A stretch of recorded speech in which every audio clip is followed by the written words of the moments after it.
Salut tout le monde, bienvenue à cet épisode de Ten from the Back. Comme toujours, votre duo dynamique Sébastien-Alex. Comment ça va, Sébastien? Salut Alex, ça va très bien et toi? Ça va super. Écoute, aujourd'hui, avant de commencer l'épisode, on va commencer par saluer notre commanditaire, notre sponsor, l'Aventure sur table de Lévis. Donc, toujours votre endroit pour du stock Old World et encore plus. Euh, de 200 et plus, shipping gratuit partout. 15% de rabais sur les produits Games Workshop. Super beau magasin. Allez-y, ça vaut le détour. Donc, merci beaucoup à l'Aventure sur table. Aujourd'hui, il va être question, puis, tu sais, j'ouvre une parenthèse, Seb. Tu sais, l'an dernier au Clash, je me rappelle, ça a été quand même tout un travail de rassembler la communauté québécoise au Grand Clash. Tu sais, la date n'était pas évidente, on le Mhm. savait déjà au niveau de l'organisation, mais j'ai lancé ça cette année. Je disais, regarde, je veux, tu sais, pour plusieurs raisons de logistique, c'est toujours le fun de savoir combien de joueurs on a, c'est toujours aussi pratique pour nous de voir qu'un événement a beaucoup de joueurs, de pouvoir réserver un bloc, donc avoir une priorité un peu là, sur le nombre de tables, l'espace qu'on a, bien qu'on a un très très gros espace, on a quand même plus de 400 joueurs, donc c'est important d'avoir ça assez rapidement. Puis j'ai lancé des inscriptions il y a quelques jours, en fait lors du dernier épisode, euh, et je me suis dit, ben, pourquoi pas récompenser en fait les joueurs qui nous font confiance, qui ont le goût de faire vivre cet événement-là en disant, écoute, si on atteint 30 inscriptions, dès qu'on atteint 30 inscriptions, on va faire tirer un bataillon. Je pense que c'est une belle façon de récompenser les Mhm. joueurs. Puis j'ai dit, même si on fait ça avant Noël, je vais rajouter un prix de plus. Euh, on était à 12 inscriptions, si je ne me trompe pas, la semaine dernière, et on a déjà atteint le cap du 30. Tout à Euh, fait. pour vrai, je suis sans mots. Vraiment, vraiment cool. Je pense que tout l'effort, en fait, le travail qu'on met pour rassembler la communauté. Tu sais, je pense qu'on a vu récemment à Sherbrooke avec 26 joueurs ou 26 inscrits, malgré une blessure au bras, Ouais, en quatre euh, jours. en 4 jours. Là, on parle d'une trentaine de joueurs. Puis, tu sais, honnêtement, je m'attends à 40, tu sais, puis peut-être même, qui sait, 50 au mois de mai. Tu sais, wow, pour vrai, vous êtes fantastiques, guys. Tu sais, on se promène, on se croise, tu sais, on essaie le plus possible de faire vivre cette communauté-là, du monde de Sherbrooke, Trois-Rivières, Montréal, Québec, Lévis, peu importe, tu sais, c'est partout, puis même ailleurs, Gaspésie aussi. Donc, il y a plein de Mm. gens qu'on connaît, qu'on rencontre là, un peu partout. Donc, c'est vraiment le fun. Gatineau, Victoriaville, j'en oublie, tu sais, mais c'est vraiment cool, là. Puis tu sais, si tu permets, là, comme organisateur, tu l'as dit, là, tu sais, juste de voir l'engouement Ouais. qu'on a été capable de créer pour un événement qui est au mois de mai, de Mhm. voir qu'en si peu de temps, autant de gens se sont mobilisés, se sont dit, hey, moi, je vais me réserver un hôtel ou un Ouais, Airbnb, je vais réserver cette date-là dans mon agenda. C'est super encourageant. Puis, il y a absolument. plusieurs joueurs sur le Discord du Old World Québec. Puis, en passant, on va mettre le lien vers le Discord, là, si vous ne connaissez pas. C'est un endroit super pour connaître d'autres joueurs qui ont la même passion que nous. Mais Échanger il y a sur un plusieurs. hobby, c'est sûr, ça. Hmm. Il y a plusieurs joueurs qui ont dit, hey, c'est vraiment cool. On parle à l'heure actuelle d'une trentaine d'inscriptions. Pour vous donner une idée, là, un des plus gros tournois à Toronto, là, qui est le plus gros tournoi à ma connaissance au Canada en Mm. solo, le S-Bot, la première édition avait fait autour de 60 joueurs. Puis si je ne me trompe pas, la dernière édition qui vient à peine d'avoir lieu là, au mois de septembre, si je ne me trompe pas, a eu 46 joueurs. Donc, on est Mhm. dans ces eaux-là, on est dans les eaux d'un tournoi majeur, que ce soit au Canada ou aux États-Unis pour Old World. C'est sûr qu'en dehors de l'Europe, là, quand on parle d'un événement de 30 à 40 joueurs et plus C'est pour Old World, majeur. c'est gros. Puis je pense que c'est vraiment cool qu'on en soit rendu là. Et j'ai vraiment hâte, moi, d'y être puis de participer à ça. Pour ceux qui sont encore hésitants à s'inscrire, je pense que l'épisode d'aujourd'hui va être un bon épisode pour vous aider un peu à décider est-ce que j'ai le goût de faire le saut, puis sachez que oui, le volet jeu peut être parfois intimidant un petit peu, mais c'est tellement une belle occasion de rencontrer Ah des oui. joueurs qui ont la même passion que nous. Et pour l'avoir fait, là, pour avoir joué contre des gars qui étaient très très solides quand on est allé ensemble au CHTT dans un format en équipe, oui, mais sur 2 jours. On a rencontré des gars comme Rob de Squarebase, comme Val, des joueurs qui Mhm. sont sur Team WTC Canada. Puis, contrairement à ce qu'on aurait pu penser, c'était loin d'être les parties les plus tendues. Ah, Au contraire, c'était des vraiment. vraies parties où les gens jouaient ensemble à un jeu. Oui, on C'était chill. s'affronte, mais on s'aidait, c'était relax, c'était les parties les plus. Tu sais, Chic Max, il a dit que quand Val et moi, on s'est affrontés, les deux, on était super zone-in dans notre game, mais il n'y avait aucune animosité. On jokait sur la game, on avait du plaisir, puis ça a été juste un match incroyable à essayer. Tu sais, les deux, on se donnait un puzzle, on essayait de trouver la solution, puis super beau feeling pour le jeu. Puis si jamais il y a aussi l'aspect hobby qui vous intéresse, ben on va en parler tout à l'heure, mais le clash pour les hobbyistes, c'est une destination de rêve. Exact, puis on va en parler plus tard, en fait. Puis c'est un petit peu ça que j'ai voulu créer avec le. Là, tu sais, je parle au jeu, mais tu sais, Seb, t'es mon bras droit là-dedans aussi, là, tu sais, dans le sens que autant que ton tournoi à Sherbrooke, c'est ton événement, puis je t'ai conseillé, je t'ai aidé. Tu sais, Mhm. je pense qu'on travaille comme ça en équipe, fait que c'est sûr. Puis j'ai toujours été un peu dans les différents événements du Clash, c'est mon événement que j'ai parti il y a Ben plusieurs oui. années. Fait que tu sais, je réfléchis de dire le jeu, mais tu sais, je vais essayer de dire le nous une fois de temps en temps, Mhm. là. Mais tu sais, ultimement, ce qu'on veut, c'est vraiment amener, tu sais, rassembler tout le monde autour d'un même événement parce que l'an passé, tu sais, il y avait des joueurs qui avaient peur de l'aspect compétitif, et ainsi de suite. Fait que, tu sais, comment, dans un même événement, être capable d'aller chercher Mm. les joueurs qui, eux autres, leur but, c'est de se dépasser au niveau des résultats sur la table, donc de vraiment tu sais, jouer contre les meilleurs, puis remporter des victoires, puis mais comment jumeler ça avec un joueur qui, lui, par exemple, c'est vraiment l'aspect hobby, l'aspect, mais moi, je tripe à voir l'armée peinte, je tripe à bâtir une armée qui est le fun, je me crée une histoire, je me crée un certain narratif. Euh, comment allier les deux, comment faire les deux coexister ensemble, ben, je pense que c'est ce qu'on va réussir. Là, on parle au Mm. futur parce que c'est pas tout, mais je pense qu'on va réussir à faire ça dans un seul événement en séparant vraiment l'événement en deux, avoir deux branches complètement indépendantes l'une de l'autre et récompenser au final deux gagnants au même palier d'égalité. Donc, je pense que c'est quelque chose, c'est un défi en soi, mais je pense que c'est un beau défi. Puis c'est un peu l'approche de l'épisode d'aujourd'hui. C'est-à-dire que Seb, toi, tu vas nous parler en fait comment on se prépare à un événement, un GT, mais pour le volet davantage compétitif, donc se préparer pour les parties.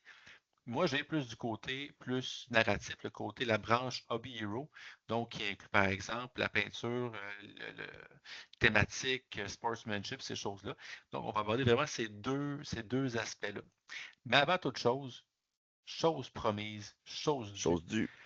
Euh, donc, j'avais mentionné au dernier épisode que lorsqu'on arrêterait notre inscription, je faisais tirer un bataillon. Et si on atteignait 30 avant Noël, ce qui était largement fait un mois d'avance, je ferais tirer un autre prix, je vais en faire tirer deux. Donc, il va y avoir trois gagnants ce soir parmi les 30 premiers inscrits pour le bataillon et le 31e inscrit présentement. J'avais ouvert la porte donc pour avoir les deux prix suivants. Les prix seront comme suit. Le premier qu'on va faire tirer, c'est le bataillon. Donc, parmi les 30 joueurs, les 30 premiers inscrits, et là, c'est en toute transparence, on va le dire pour pas qu'il y ait de possibilité de collusion. Il y a un nom qui est familier dans le 30. Il y a un bergeron marié, mais ce n'est pas toi. Non. Donc, peux-tu nous expliquer un peu la situation pour pas qu'il y ait d'ambiguïté ou d'apparence Ben de oui, mon, collusion? mon frère était en vacances au Mexique, pauvre de lui. Donc, Mhm. il n'était pas dans la possibilité de s'inscrire. Alors, je me suis inscrit en son nom. Donc, c'est pour ça que sur Best Coast Pairing, on voit mon nom parce que j'ai pas accès à son compte. Mais c'est l'inscription pour lui. Donc, on le salue, lui, puis il va régulariser la situation sous peu. Exact. Puis tu sais, veux pas, c'est un inscrit comme tous les autres. Fait que oui, c'est ton frère. Fait que s'il y a autant de chances, il y a 3,3% de chances de gagner. Donc, Mm. voilà. Et Donc, c'est prenez note que moi, je ne suis pas dans le tirage. Donc, exactement. quand on dit nous, ben c'est là que C'est ça en ça. fait partie là, Et du tout. bien Donc sûr, en moi, vérité, moi je fais partie de cet événement-là aussi. Donc il faut compter ouais. une inscription de plus. Et moi, je serai probablement le ringer, donc je ne suis pas inscrit, je ne suis Hmm. pas dans le tirage non plus. Donc, le premier prix, ça va être ça. Le deuxième, je vais faire tirer une boîte d'unités au choix. Donc, une boîte d'unité au choix parmi les 31 joueurs inscrits. Et également, je vais faire tirer comme troisième prix une inscription gratuite à l'événement du double du vendredi. Donc, il va y avoir 3 prix ce soir. On va contacter les gagnants là, une fois l'émission finie d'enregistrer. Donc, normalement, dans les prochains jours, tout va se savoir. Ça va être public et j'entrerai personnellement en contact avec les gagnants pour la distribution de leurs prix. Donc, TechnoSeb Ah, nous a proposé donc là, cette là, roue infernale. je t'arrête une seconde. Tu as dit 31 entrées. Moi, j'en ai 30. Est-ce qu'il nous en manque un? Non, mais c'est ça, comme j'avais capé à 30, les 30 premiers joueurs étaient éligibles. Parfait. OK. Donc, par souci de transparence et d'honnêteté pour ces 30 joueurs-là. Et pour les 2 autres tirages, on pourra rajouter un autre joueur, le Excellent. 31e joueur. Donc, qui sera l'heureux élu pour remporter le bataillon de son choix? Seb, parle-nous ça. Ouais. À moi l'honneur. Je tourne. Et ce sera notre ami Eric Van Eken. Félicitations, Eric. Félicitations, Eric. Donc, un auditeur de chaque épisode sur la chaîne. Puis, je vais aller un petit peu plus loin. Je pense que Eric, c'est un héros obscur de l'aventure Ten from the Back parce que c'est Oui, un gars qui absolument. est là à tous les événements, qui apporte beaucoup de matériel Ah oui, pour le gaming, c'est-à-dire il apporte des tapis de jeu, des pièces de décor. Il est super, super impliqué sans prendre jamais aucun mérite. Je lui ai déjà dit en privé. Mais je suis super content de pouvoir lui dire là, devant tout le monde, félicitations Eric, oui, c'est le fun de voir que c'est toi le gagnant. exact. Ben, en fait, tout le monde sont sympathiques, mais c'est sûr qu'Éric, faut pas se cacher, là, c'est un OG, comme on dit dans le jargon, C'est un présent à héros la plupart des obscur. tournois. Il se déplace, donc il sait qu'ils avaient fait nos t-shirts pour Ten from the Back aussi, Oui pour le aussi. CHIT. Et puis tu peux remplacer son nom par Jean-Sébastien Pelchat pour les 2 autres tirages. Donc, Eric ayant Parfait. gagné, on va le retirer de l'équation pour les autres prix. Donc, Eric, Donc, je te contacterai pour que tu puisses avoir ton tu prix. m'as dit qu'on le remplaçait par. Par Jean-Sébastien Pelchat, donc qui est le Donc alors, 31e. j'ajoute Jean-Sébastien Pelchat et je rebascule vers le partage. Donc, deuxième prix, la boîte d'unité au choix. Donc, on va voir qui va se mériter ce deuxième prix. Donc, vous On voyez y va? le Jean-Sébastien qui est Ouais, ici à la maintenant. place Alors, d'Eric. exactement, c'est parti. Je tourne. William Et ce sera Bourque. William Bourque, donc un Sherbrookeois dans ton coin, Mhm. Sébastien. Donc, Félicitations, félicitations. William. Félicitations, William. Donc, on va entrer en contact avec toi pour ton prix. Et finalement, On un va billet enlever son pour. nom pour Oui, on va le lever son dernier nom, tirage. effectivement. Et donc, le troisième prix sera une inscription gratuite pour l'événement du double du vendredi. Euh, voilà. On y Donc, c'est va. Je parti. Oui, tourne. je tourne.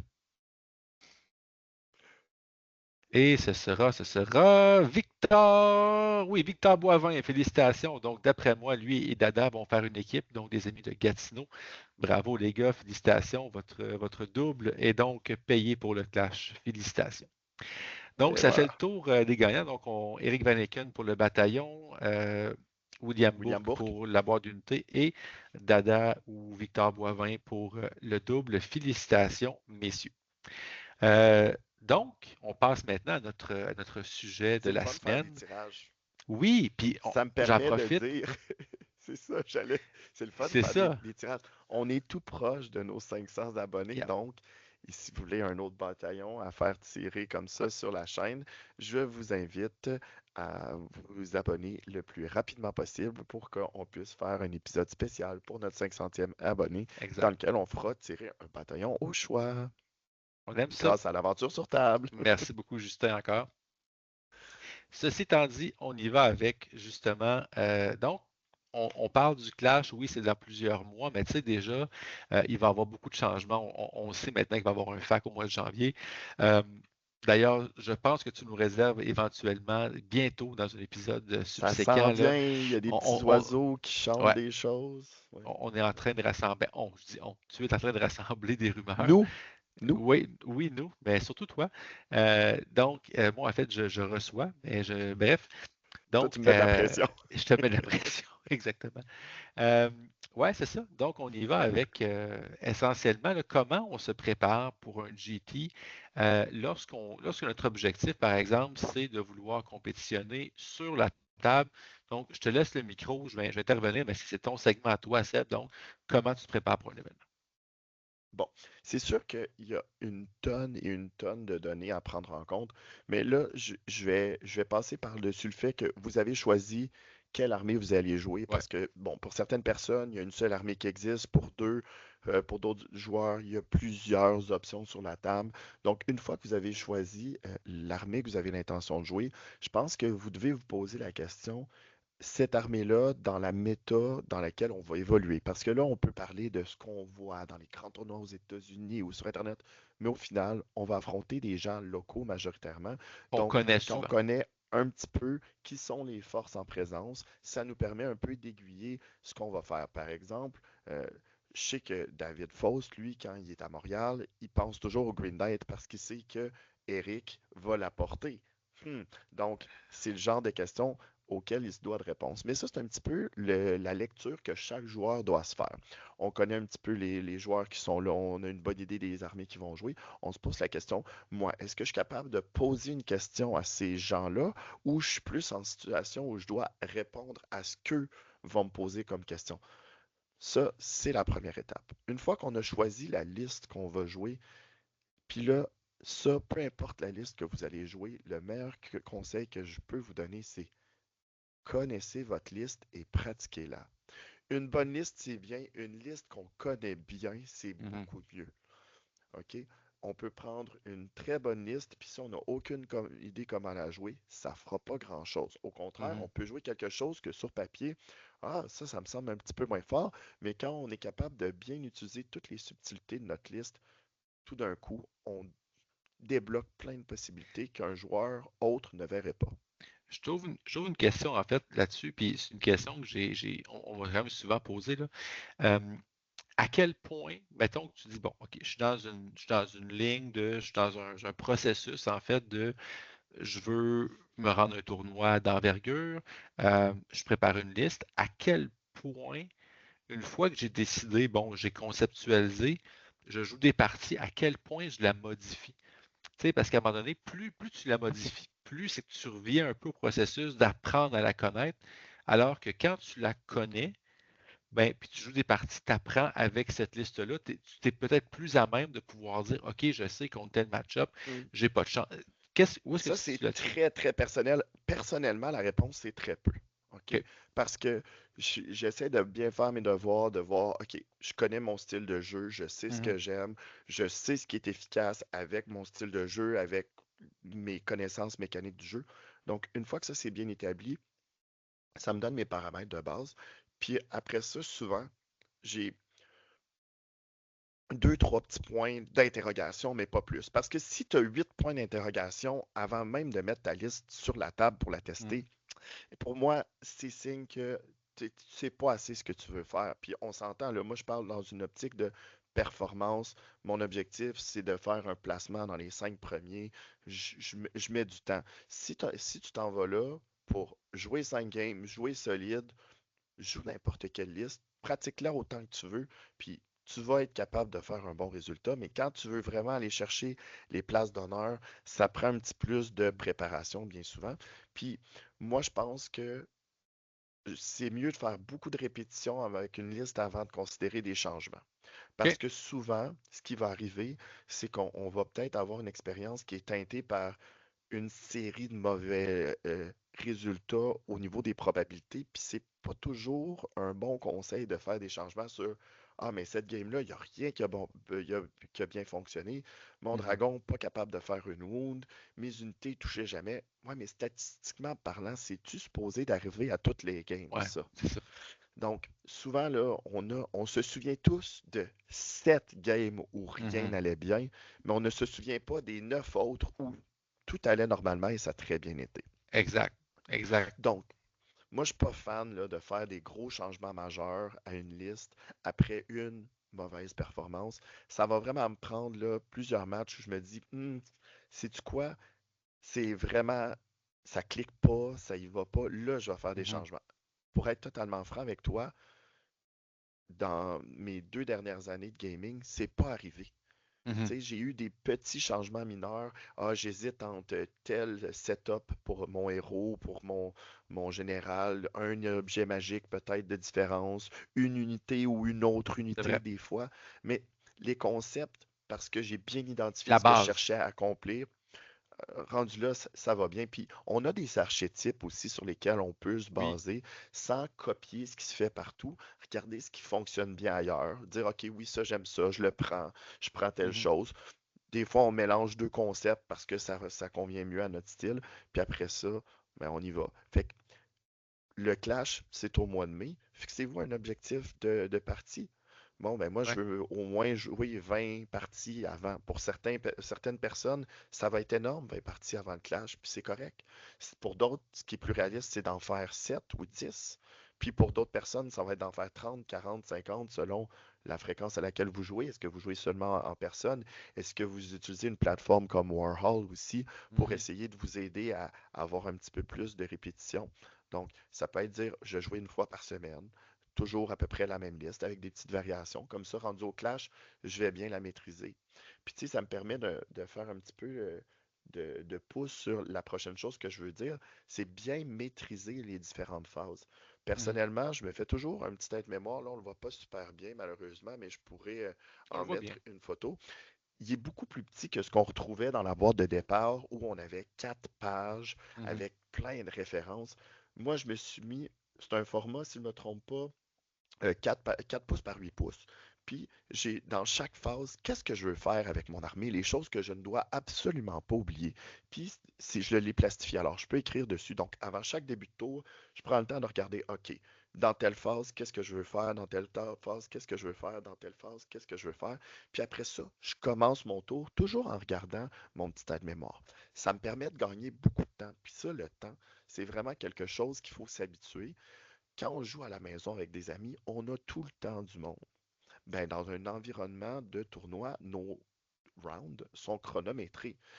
Ouais. Habituellement, si je ne me trompe pas, on parle d'autour de 2h45 au clash, Ça va être ça. grosso modo. Ça Bon. s'enligne vers ça, effectivement. Ce qu'on avait donné à Sherbrooke aussi pour chaque round. Mais personnellement, c'est très très rare que j'arrive pas au bout d'une partie avec 2h45 parce que mes tours, je les joue quand même relativement rapidement et Mhm. j'aide mon adversaire pendant ses tours pour qu'on puisse bien faire les choses. Mais ça, c'est une pratique à privilégier. Faites-vous un petit aide-mémoire, suivez-le. Ça permet aussi de mettre les choses dans le bon ordre. Par exemple, si il y a une interaction, un sort que vous savez que vous allez avoir. Des fois, si tu le lances en premier, ça enlève les sorts qui Mhm. sont déjà en place sur l'unité. Alors, ça permet d'avoir, par exemple, 2 enchantements sur une unité, mais si tu te trompes dans l'ordre, le deuxième fait expirer tous les enchantements déjà existants. Donc, c'est le genre de petites choses que tu ne veux pas oublier. Tu ne veux pas oublier de sonner le corps de Fredemond pendant ta phase de, je pense que c'est le Start of Turn ou le Command, là, je me souviens plus c'est lequel. Ben, écris-toi-le comme ça. Ouais, exact. T'arriveras pas là, oh non, je suis rendu à la phase de mouvement, puis là, je voulais faire telle chose, mais j'ai déjà déclaré 2 charges. Ça te dérange-tu si? C'est une bonne manière là, d'éviter ce genre de situation un petit peu plate pour tout le monde autour de la table. Puis c'est pas grave, ça va arriver, on en oublie toutes des choses, mais en vous faisant une aide-mémoire, ça permet de bien se préparer, de dire, OK, dans mon tour, je veux faire ça. Habituellement, ça va être à peu près dans tel ordre. Je me l'écris. Tu sais, juste t'interrompre 2 secondes, Seb, le côté temps, en fait, c'est quelque chose de quand même assez important. Mhm, Euh, Puis souvent un frein pour plusieurs joueurs. Puis je te dirais que la pratique, tu sais, jouer des parties avec la même liste va grandement régler ce problème-là. tout à fait. Donc, juste justement, oui, tu sais, connaître l'ordre de ces choses va accélérer, tac, tac, tac, tac, tac, mais aussi de jouer avec la même liste, tu sais, c'est beaucoup plus fluide. Tu sais, tu connais tes statistiques par cœur, tu connais, Exactement. tu sais, fait que tu connais tout ça. Puis même, tu sais, c'est un jeu complexe, on oublie toujours des choses. Mhm. On veut jouer vite, on veut justement avoir le temps de faire nos 6 ronds, mais plus je maîtrise la liste, plus je peux la jouer rapidement et de façon fluide aussi. Tout à fait. Puis, une autre chose qui aide au niveau du temps, c'est d'être bien préparé avec une foule de petits accessoires. Vos dés, ayez un petit case où est-ce qu'ils sont tous. Par exemple, aussi, Pour le Swift Stride, moi j'ai un dé d'une couleur différente qui est la même taille que tous les autres dés. Ça me permet de lancer mes 3 dés d'un seul coup, puis c'est clair quel dé est le Swift Stride pour mon adversaire. Donc, il n'y a pas, il y a Mhm. pas d'ambiguïté. Ayez aussi des petits gaming aids, si je peux me permettre l'expression, là, des petits accessoires Ouais, de gaming pour ouais. représenter les différentes habiletés. Ah ben Des oui, ici cartes, des j'ai tel jetons. sort. Exactement. Ça permet d'avoir quelque chose qui est bien clair. Vous êtes bien organisé. Ah oui, je veux déclarer une charge. Quand il y a une grosse flèche qui pointe vers l'autre unité, c'est plus difficile de l'oublier. Puis là, on commence pas à faire plein d'autres choses, puis à se rendre compte que, oups, j'ai oublié de faire ma charge. Même chose, j'en ai déjà parlé, mais des petits compteurs comme ça ici qui permettent de Pour les marquer le points de nombre vie. de points de vie de chaque figurine qui a plusieurs points de vie. Ça permet d'avoir un game state qui est clair pour mon adversaire et ça fait en sorte que moi, j'ai pas besoin. Ah oui, combien? Je lui ai enlevé 2 points de vie, il y en avait 4, fait qu'il en reste 2. Moi, je marque toujours ce qui lui reste. Comme ça, mon adversaire et moi, on n'a pas besoin de faire de cours de mathématiques complexes dans le feu de l'action. Et ça permet d'éviter là, les petits questionnements. Avoir un laser pour déterminer les lignes de vue, avoir le petit accessoire aussi là, qui permet de déterminer est-ce que tu es dans l'arc frontal, est-ce que tu es dans le flanc. Tout ça, ces petits accessoires-là, ça permet de faire en sorte que si tu les as avant, tu es habitué de les utiliser, tu arrives, puis que pendant que tu joues tes games, tout est plus facile à déterminer. Ah, on est-tu dans le flanc? Ah non, c'est clair, c'est ça, il n'y a pas de question. Les tours vont être plus vont se dérouler plus rondement. Donc, jouez vos listes, ayez les accessoires. Juste ça, là, c'est, je vous dirais, 90% de, de la préparation. Après ça, ben, une fois sur place, la journée même, moi, je suis un gros fan d'apporter collation, lunch, rafraîchissement. Le clash, c'est beaucoup, beaucoup de personnes. Il y a une cantine, oui, mais si tout le monde finit en même temps, vous allez faire la file pendant toute votre heure de dîner, ça peut vous ralentir. Moi, pour m'éviter ce stress-là, j'ai ma boîte à lunch, tu le sais, tu m'as vu faire l'année dernière. J'étais chez toi, je faisais mes sandwichs à chaque matin avant Mhm. de partir pour, euh, pour la salle. Donc, ça me permettait de faire en sorte qu'entre mes rounds, j'étais très détendu, je pouvais prendre mes snacks, comme ça j'avais jamais faim. J'avais toujours une bouteille d'eau aussi parce que veux pas, on parle beaucoup, on interagit beaucoup avec notre adversaire. Ça permet là, d'avoir un stress de moins à s'occuper. Si vous savez que vous êtes propice à faire des migraines, des maux de tête, moi j'ai toujours un paquet d'Advil, j'ai toujours aussi un déo parce qu'on a chaud puis on n'a pas le goût là, tu sais, d'avoir l'aisselle un petit peu désagréable pour les autres autour de nous. C'est toutes des petites choses qui font en sorte que quand tu as ça dans ton sac, ta journée, tu n'as pas besoin de te poser trop de questions. Non. Tu es prêt, c'est le fun. Meilleur conseil que je peux vous donner, une paire de bonnes chaussures. On passe la Mhm. journée debout, Tu c'est des marches. Oh, longues journées, on marche beaucoup. Hey, c'est important, là. Puis ça, je vous dis ça, là, c'est votre santé, là, mais ça fait en sorte que votre expérience est beaucoup plus agréable. Tu sais, arriver à la fin de la journée, dire, ah, il me semble, j'ai mal au dos, j'ai mal dans les genoux. Ah, ma journée est comme moins le fun tout d'un coup parce qu'on est courbaturé à la fin de la journée. C'est des petits détails qui font en sorte qu'on arrive, qu'on a une belle expérience. Puis, tu sais, au final, jouez des matchs, connaissez vos choses, puis arrivez là-bas avec la bonne attitude. C'est votre premier tournoi, ben, attendez-vous pas à gagner 5 matchs. Si ça arrive, félicitations, incroyable, ça se peut, c'est pas impossible. Mais règle générale, quand on a un petit peu moins d'expérience, ben ça se peut qu'il y ait des parties qui soient un petit peu plus difficiles. Ça veut pas dire que vous allez perdre 5 matchs, bien au contraire, là. Mais ça se peut qu'il y ait des matchs un petit peu plus difficiles. Arriver là-bas avec une belle attitude, avec envie d'en apprendre. Je pense à un gars comme Jean-Robert Paquin mhm. que j'ai affronté plusieurs fois en tournoi jusqu'à maintenant, au moins 3 fois si je ne me trompe pas. Puis ce gars-là, à chaque fois qu'on joue contre, il me dit hey, merci, aujourd'hui j'ai vraiment appris beaucoup de choses. Ouais, Puis c'est là, ça. l'autre jour, au tournoi à Sherbrooke, il avait enfin gagné son premier match de tournoi, puis il était super content. Mais je sais que dans toutes les games qu'on a jouées, même si c'était souvent des games difficiles, là.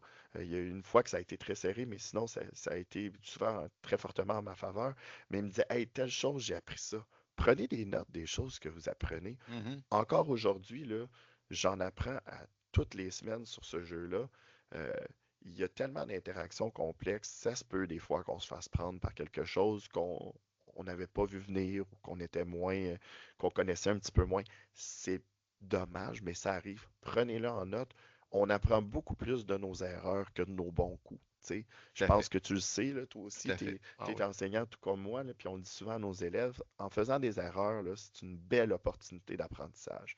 Donc, absolument. arrivez là-bas, soyez juste ouvert d'esprit, puis prêt à découvrir plein de nouvelles choses, puis vous allez beaucoup apprendre de vos adversaires pendant la journée. Puis ça, là, c'est beaucoup plus riche que n'importe quel prix qu'on peut obtenir là, à la fin.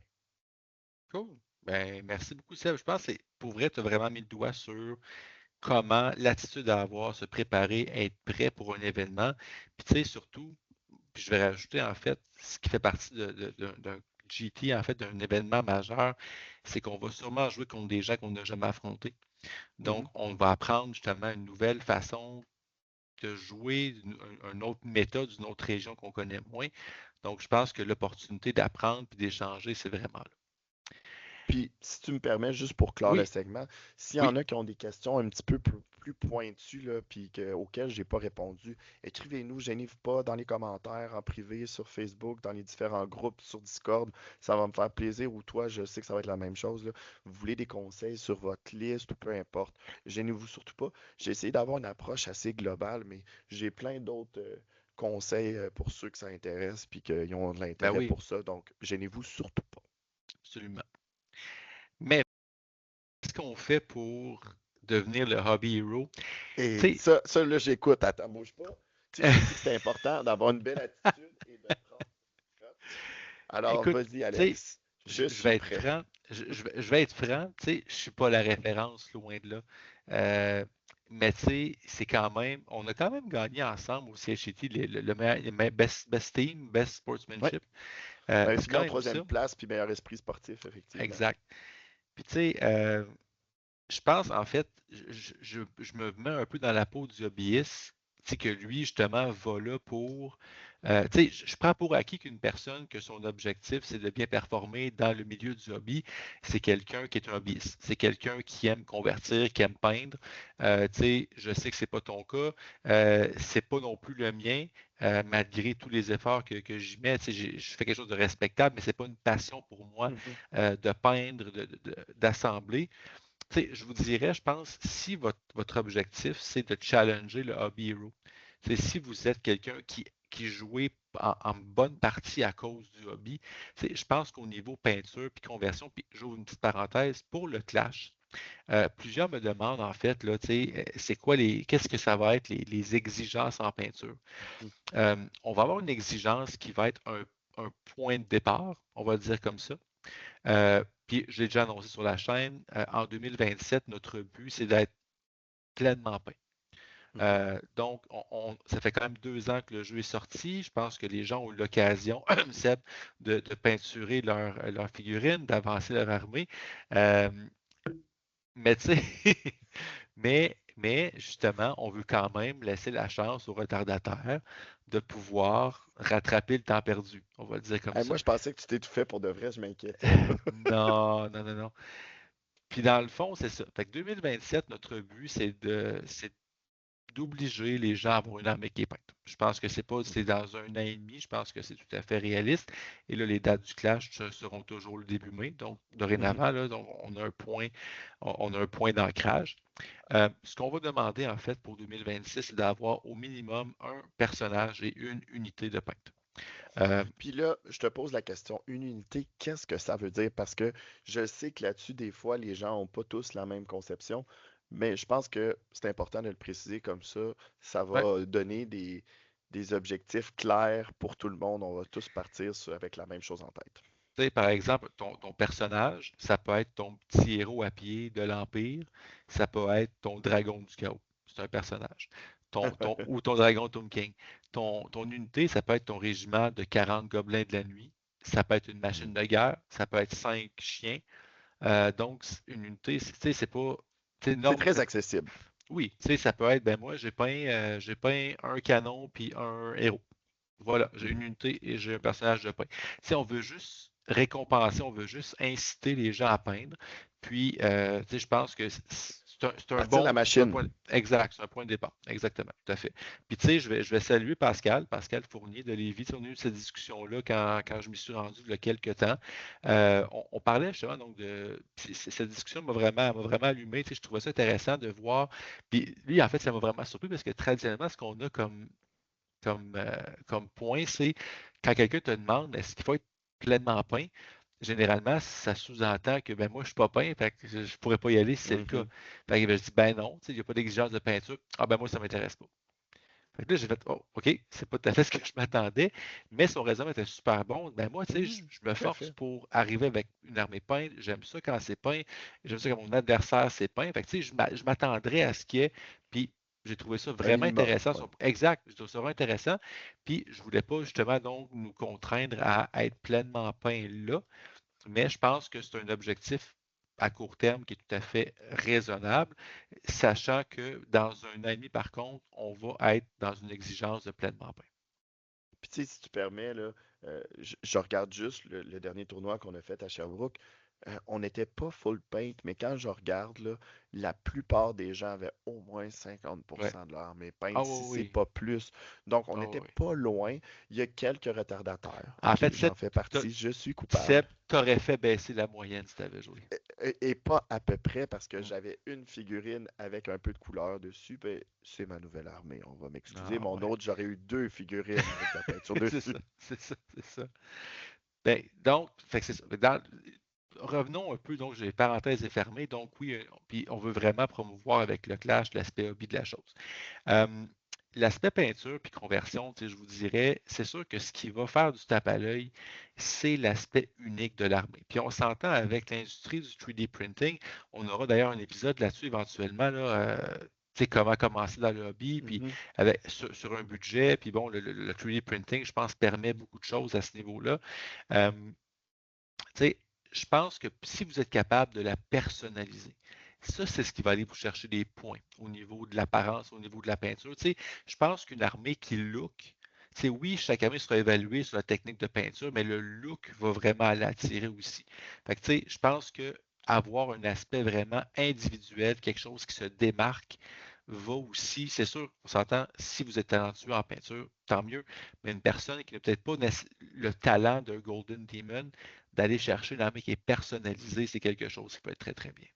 Puis, tu sais, tu as parlé de oui, on peut le faire avec du 3D printing, on peut le faire avec des figurines, des conversions, mais ça Hmm. peut être aussi avec un tableau de présentation. Moi, j'ai déjà Oui, vu dans un tournoi en ben, Angleterre j'y allais un avec ça. joueur qui avait, OK, Ouais. qui avait une présentation de son armée avec une Mhm. histoire, puis c'était vraiment exceptionnel. Donc, ça aussi, c'est une manière pour Ben, les gens qui, peut-être moins forts en peinture, peuvent aller chercher d'autres points ailleurs dans la présentation, dans le thème.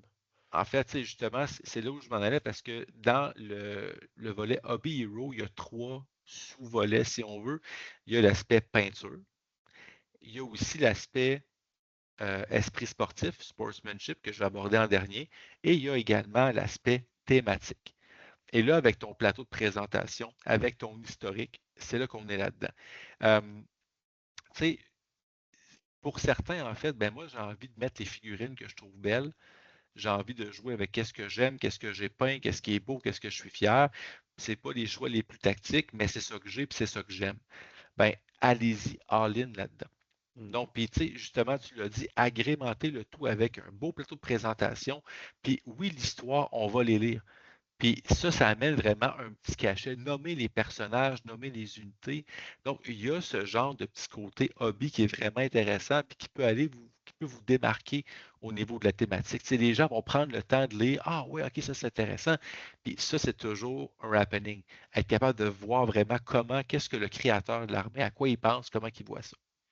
Tu sais quoi la première chose que j'ai toujours lue, moi, dans les livres d'armée? Vas-y donc. Les personnages Les spéciaux? pistes de fluff. Les pistes de Ah, ok, fluff, ben les oui. histoires. Tu sais, Mhm, autant l'aspect jeu, c'est ce que j'adore, mais dans l'aspect hobby, moi, mhm. les backstories de chaque Oui, personnage, écoute, je me souviens des livres de cinquième, sixième édition où l'histoire dans un livre d'armée se suivait dans les autres. Ça, moi, ça a oui. toujours été une de mes passions. Donc, j'espère que pour le Clash, je vais pouvoir lire ce que vos armées ont comme background. Moi, personnellement, c'est vraiment quelque chose qui va me... Oui. D'ailleurs, je le fais pour mes propres armées. Je ne le montre pas, mais je le fais. Mhm. Exact. Puis c'est parfait, puis c'est le fun. Puis finalement, ben, tu sais, le volet esprit sportif, sportsmanship, tu sais, je pense que, puis c'est pas donné à tout le monde d'être nécessairement, tu sais, souvent c'est les joueurs qui sont davantage extrovertis, tu sais, qui vont applaudir, tu sais, mais justement, soyez, comment je dirais ça? Puis c'est plus facile à dire qu'à faire, surtout quand on commence à monter dans les top tables, où est-ce qu'on joue contre des joueurs qui sont peut-être plus sérieux, qui sont, tu sais, qui sont dans leur bulle, c'est normal. Mais tu sais, soyez l'adversaire que vous aimeriez affronter. Puis encore une fois, c'est excessivement difficile, c'est plus difficile à faire qu'à dire, mais soyez l'adversaire que vous aimeriez affronter. Puis Mm. ça, je pense que c'est la meilleure façon. Puis c'est toujours des petits quelque chose. C'est con à dire, mais tu sais, juste un petit cadeau à l'adversaire. Tu sais, il y a toujours des petites affaires drôles. Mettons, tu joues une armée thématique, je sais pas moi. Tu sais, je pense aux Green Mountain Boys qui nous ont amené du sirop d'érable, par exemple, puis ces choses-là. Tu sais, cool, c'est le fun, c'est un petit quelque chose sympathique. Tu sais, juste serrer la main sur l'adversaire, bonne partie. Ben oui. Juste quelque chose de très, très simple comme ça. Tu sais, juste d'être justement ouvert, de s'il y a quelque chose. Hey, gars, check, avant qu'on commence à assassiner, on va demander au juge qu'est-ce qu'il en pense. Tu sais, juste des petits trucs comme ça, là, pour désamorcer, en fait, la plupart des situations problématiques. Pour vrai, ça peut vraiment faire une différence. C'est pas exigeant, c'est juste justement, gars, hey, regarde, j'ai pas envie que ça devienne, on va demander au juge, puis sa décision, puis surtout, là, by the way, n'astinez pas le juge. Pour vrai, tu sais, puis on est tous humains, là, on fait du mieux qu'on peut. Si j'ai pas la réponse, ce qui va être le cas, Seb, tu vas l'avoir. Puis Seb a toujours raison. Donc, demandez à Seb et n'astinez pas Seb. C'est aussi simple que ça. Donc, tu sais, puis ultimement, ben pour le clash, c'est ceux qui viennent là-bas pour rencontrer du monde, montrer leur travail de la dernière année, jouer aux jeux qu'ils aiment, tu sais, tout ça. Puis, ben, j'ai zéro impact mes parties là-dedans, là. Je peux être zéro victoire, 5 défaites, puis Mm. être le hobby hero, là. Donc, tu sais, si vous pensez, si vous bloquez, ah ben ce tournoi, tu sais, je joue pas souvent, je suis pas compétitif, mais j'aime peindre, j'aime assembler, hey, vous êtes à la bonne place. Vous êtes à la bonne place, puis il y a une catégorie, il y a une branche, tu sais, pour nous, là, la Pensez pour façon vous. dont on voit ça. Oui, pour nous, que le champion au niveau des batailles et le champion au niveau du hobby sont sur le même pied d'égalité, là. C'est deux champions à titre égal, là. Mm. Donc, c'est ça qu'on veut comme lentement installer dans la communauté, valoriser l'aspect hobby. Puis ça, je pense que c'est super important. Tu sais, quelqu'un qui se distingue là, positivement dans les trois catégories que tu as nommées, c'est comme l'adversaire de rêve, tu sais. Ouais. Tu C'est sais, c'est un ben, passionné, c'est un gars qui est agréable à affronter, puis qui met tout son cœur, toute son énergie dans son armée. C'est sûr que ça va donner des bonnes games. tu sais, j'ouvre une petite parenthèse. L'an dernier au Clash, on avait fait ça pour Age of Sigmar, le dernier tournoi d'Age of Sigmar que j'avais organisé. Puis j'avais justement décidé d'incorporer le Hobby Hero. La même façon, en fait, à Old World. Et d'après moi, les gars qui ont repris le relais pour Age of Sigmar vont continuer cette tradition-là. Puis je vais shout out David Bro qui peut-être qu'il nous écoute. David qui avait été le Hobby Hero, que je travaille fort pour qu'il vienne jouer à Old World au Clash. Euh, le gars, j'ai jamais vu, je pense, une personne dans le gaming aussi heureux que ça. Il n'avait pas remporté le Golden Ticket. Il y avait, je pense, genre une ou deux victoires dans sa fin de semaine. Mais le gars, il s'est défoncé. Il avait une armée complètement folle. Puis un background. Puis tu sais, tout ça, super bon, Jack. Puis tu sais, de le voir récompensé, c'est comme wow. Tu sais, puis il est venu me voir après et m'a dit, hey, pour vrai, là, c'est ma plus belle journée de hobby à vie, là. Mm. Fait que tu sais, moi, je vois ça, puis c'est comme, OK, ben, wow, c'est tant mieux. C'est ça le but, en fait. C'est une partie importante de notre jeu, du hobby. Ben, je pense que ça mérite d'être récompensé à sa juste valeur. Puis c'est ce qu'on veut faire. Moi, c'est moins ma tasse de thé, je suis moins hobbyiste, toi non plus, mais je pense que c'est important quand même de reconnaître tous ceux qui le sont. Puis même si c'est pas, tu sais, même si c'est pas notre force, on est capable de reconnaître aussi. Tu sais, moi, à chaque fois que je vais dans un événement ou j'en organise un, je suis toujours impressionné. Pardon, j'ai le nez qui coule un peu. Je suis toujours T'es impressionné triste, par. t'es ému, t'es ému. Mais je suis toujours impressionné par la qualité de ce que les gens mettent sur la table comme Mhm. peinture. On a des super bons hobbyistes. Puis Ouais. des fois, là, je vois des conversions qui ont tellement de personnalité. Je pense à un gars comme Julien qui joue ses hommes bêtes, Mhm. qui ont vraiment de personnalité. Lionel qui m'a déjà prêté des guerriers squelettes où est-ce qu'il y a juste des mains qui sortent devant une pierre tombale. C'est une petite conversion, mais qui a tellement de personnalité. Puis quand tu regardes dans l'ensemble, ça vient chercher un peu ce qui nous a probablement tous déjà attirés vers les jeux de figurines au début quand on était petit cul puis qu'on regardait des White Dwarfs ou des livres Le d'armée, catalogue qu'on de White voyait, Dwarf. Ouais. qu'on voyait des armées peintes en action. Pour l'avoir fait au tournoi de Sherbrooke où j'étais en position de juger, où j'ai pris plusieurs photos, je tassais les joueurs puis je prenais des photos puis j'étais comme oh my god, c'est beau. Ah, excusez-moi les gars, vous pouvez continuer votre game, hein. Fait que tu sais, autant moi c'est le gaming qui me passionne Un le jour, Seb, plus, un jour. autant quand je autant quand on s'y arrête, c'est vraiment quelque chose d'incroyable. Puis c'est un beau côté de notre hobby. Puis tu sais, c'est quelque chose que je veux faire plus. J'ai recommencé à en faire. Mhm. J'espère atteindre mes objectifs. Ouais, C'est la prochaine étape, mais euh, je suis content qu'on ait trouvé une manière de célébrer cet ouais, aspect-là du hobby à tout à sa fait. juste valeur. Tout à fait. Ben, merci beaucoup, Seb, pour ce segment préparation à un GT. Je pense qu'on a vraiment fait le tour des deux facettes, si on veut. N'hésitez pas à commenter. Donc, si vous avez des questions aussi sur comment on va gérer le clash, j'essaie d'être le plus clair possible. Mais n'hésitez pas, s'il y a toujours des gens qui nous écrivent, disent ouais, avez-vous une grille de peinture, ces choses-là. Tu sais, tout ça va venir en temps et lieu, inquiétez-vous pas. Mais entre-temps, c'est des questions, n'hésitez pas. Si vous voulez commenter, on aime ça vous lire aussi. Donc, on n'hésite pas. Tu Merci sais, beaucoup, Seb. si tu Ben permets oui. juste parce que tu as mentionné quelque chose, le format, là, c'est sûr que ça va être annoncé longtemps d'avance. Ça va vous Oui, oui, oui. permettre d'orienter un peu vos listes, mais connaissant Alex, tu sais, on peut s'attendre à ce qu'il y ait les éléments de la Ten from the Back comme si jamais On parle de ça. si jamais la fac de janvier vient pas tout changer. Là, on s'attend à ce qu'il y Mhm. ait quand même des changements, sinon on va juste réécrire le tout, puis vous allez le savoir longtemps d'avance, mais prenez ça comme prémisse de base. Ça va vous permettre de pratiquer des listes d'ici là, si vous avez le temps, qui ne devraient pas être trop loin de la Puis, réalité. de toute façon, tu sais, la fac est en fin janvier, le temps de digérer le tout, le temps d'analyser le tout, tu sais, le player pack devrait sortir février, au plus tard début mars. Ça nous laisse un bon 2 mois, 2 mois et demi, donc, pour avoir le pack complet et verrouillé dans le béton. Donc, tu sais, rendu là, je pense qu'on n'a pas trop d'hésitation à avoir à ce niveau-là. Puis, on se tient bien sûr à l'affût de tout changement potentiel, de ce qui se passe ailleurs, de ce qui se dit ailleurs, de ce qui se fait ailleurs. Puis, pour vrai, tu Des sais, rumeurs. des rumeurs.